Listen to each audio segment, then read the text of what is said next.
Welcome to The Haunted Beard, everybody. It's all horror and thriller movie content here on my channel. My name is Jake. Thank you for joining me. Today, I want to give you my review for Hold Your Breath. This is a direct-to-streaming release that is now available to watch on Hulu. And this one stars Sarah Paulson as a mother of two younger girls who believes that a sinister presence is threatening her and her children. And Hold Your Breath takes place in the 1930s in Oklahoma as the big dust storms and the Dust Bowl serve as the backdrop of our story here.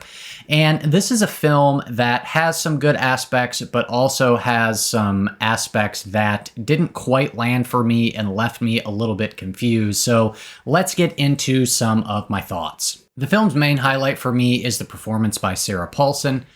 She does a really good job playing this mother, and she's the one who is completely in charge and has to take care of and provide for her two daughters, as her husband is traveled out of state looking for work, as also this takes place during the Great Depression kind of thing. And so they're a very poor family who live out kind of almost in the middle of nowhere, this small kind of desolate tiny town. And I think she gives one of the better performances of the year, as she shows some good range here.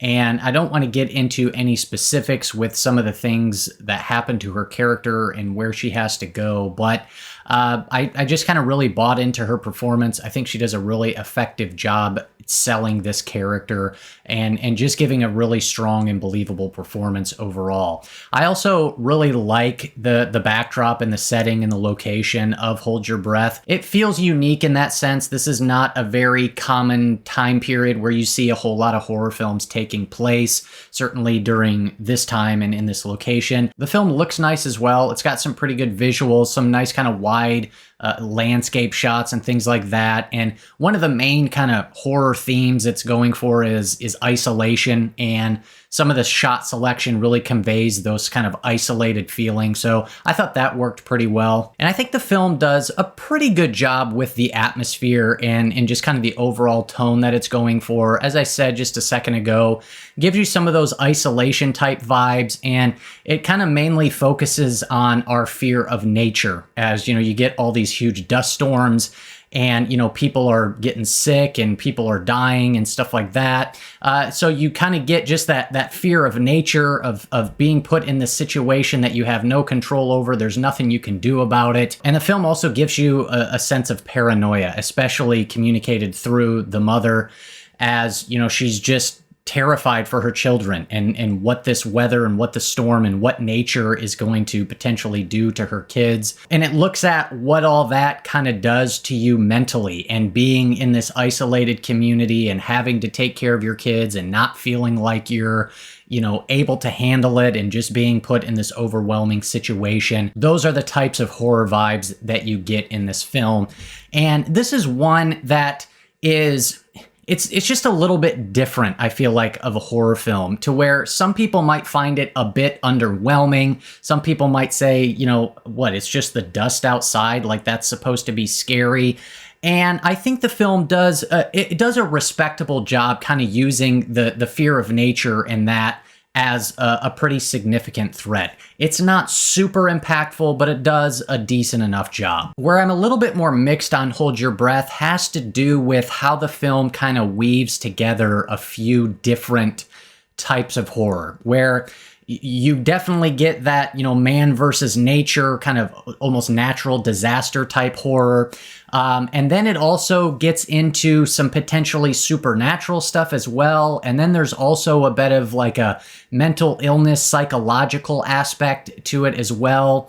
And it does an okay job, but it just doesn't do a super effective job kind of weaving all those different kind of flavors together. There are some things too about the film that didn't really make sense for me, and there is some ambiguity, but it's kind of the unsatisfying kind of ambiguity, because when things aren't made clear, it just leads to confusion, and there's some things that didn't really make sense. And so I like ambiguity, but like with everything, it has to be handled and done in a, you know, in a good and effective way. And this doesn't really land that part. So there's a stranger that ends up showing up at their house, and I won't get into any more specifics than that, but I thought that was an interesting choice.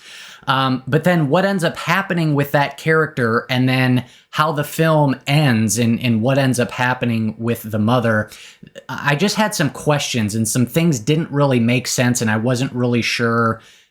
I didn't really understand it. And so it was just kind of confusing to me.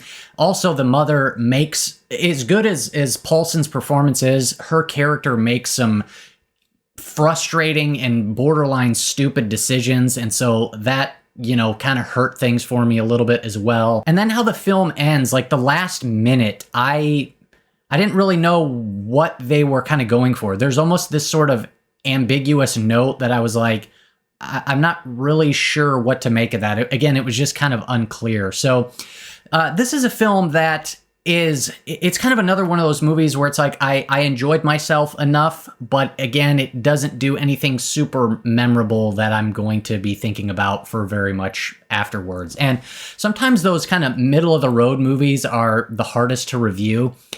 Because it's like they don't do anything super great, but they don't do anything super terrible. I enjoyed myself enough. And it's like, I just don't have a whole lot to say about it one way or the other. So I'm still a little bit more on the positive side. There is some, pretty effective stuff here, but there's also some stuff that just doesn't quite come together as well as I think it should have. And there's just some unsatisfying elements in here as well. So this is another movie that kind of that 6 out of 10 sort of score for me, where again, I enjoyed it, but it's nothing that I'm going to, be talking about or be on any sort of end of the year list. So those are my thoughts on Hold Your Breath. Hit me up down below. Like always look forward to hearing your guys' opinions on the movies that I talk about. So that's all I got for you. Thank you once again so much for watching. I greatly appreciate it. And like always, if you got anything out of this video, go ahead and do me a favor and do not click that subscribe button unless you want to be haunted by the beard.